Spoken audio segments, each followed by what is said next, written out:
बिस्मिल्लाहिर्रहमानिर्रहीम। A place for everything and everything on its place.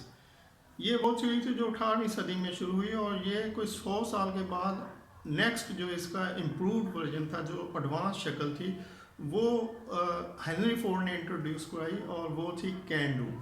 Can do theory से मुराद है CAN can, DO do, can do. तो can stand करता है C for clean up, A for arranging, N for neatness, D for discipline and O for ongoing improvement। और ये जो ongoing improvement है, ये फिर बाद में कोई 50-60 साल बाद टोयोटा कंपनी ने इसको 6 सिग्मा में कन्वर्ट कर दिया। तो पहले जो थ्योरी थी कि place for everything and everything on its place, ये कोई 100 साल लगे, इसकी जो एडवांस वर्जन आया वो कैन डू थ्योरी थी। और कैन डू थ्योरी फिर कोई 50-60 साल बाद टोयोटा मोटर ने उसको और एडवांस शक्ल में और इम्प्रूव करके जो इम्प्लीमेंट किया, वो फिर S5 थे, यानी 5S या S5 जिसको कहा जाता है। तो 5S क्या होता है, इसको नेक्स्ट मैं डिस्कस करूँगा। तो कैन डू से मुराद है कि आपने किस तरह से चीज़ों को ऑर्गेनाइज करना है, क्लीन करना है, उनको ऑन गोइंग इम्प्रूवमेंट में डालना है, मतलब टाइम की बचत करनी है और रिसोर्सेज को लॉन्ग टर्म प्लानिंग में लेके जाना, ताकि उनकी वियर एंड टीयर कम हो, उनसे बेहतर फ़ायदा उठाया जा सके। और इसके पीछे जो कंसेप्ट था वो वही था कि place for everything and everything on its place, कि हर चीज़ ऑर्गेनाइज्ड हो ताकि आपके टाइम की बचत हो सके, आपको जब भी ज़रूरत पड़े किसी काम को करने की, जैसे कि वर्कशॉप का काम है।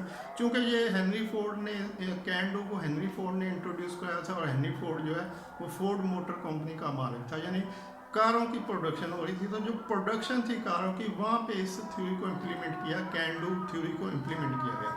और उसका मकसद यही था कि हम किस तरह से मिनिमम टाइम में मैक्सिमम रिसोर्सेज को यूटिलाइज कर सकते हैं। तो अब ये एक तो पीछे 18वीं सदी की थ्योरी थी ये प्लेस फॉर एवरीथिंग वाली, और 19वीं सदी में हेनरी फोर्ड ने इस थ्योरी को इंट्रोड्यूस किया। बेसिकली हेनरी फोर्ड इस थ्योरी को 19वीं सदी के शुरू में इस्तेमाल कर रहा था और कर चुका था अपनी फोर्ड मोटर की प्रोडक्शन में, लेकिन उसने कोई 20 साल इसको पूरा इस्तेमाल करने के बाद और इससे जो बेनिफिट उसको मिल सकते थे उनको लेने के बाद 1920 में अपनी बुक 2 डे एंड 2 मारो में इसको इंट्रोड्यूस कराया जनरल पब्लिक के लिए, यानी कोई 20-25 साल बाद उसने इसको इस्तेमाल करने के बाद जो बेनिफिट इससे लिए, फिर उसने आम लोगों पर अपील किया कि भाई ये जो आप आगे जाना चाहते हैं, एडवांसमेंट करना चाहते हैं, अपनी प्रोडक्शन में टाइम बचाना चाहते हैं, तो आप कैन डू थ्योरी को इम्प्लीमेंट करें।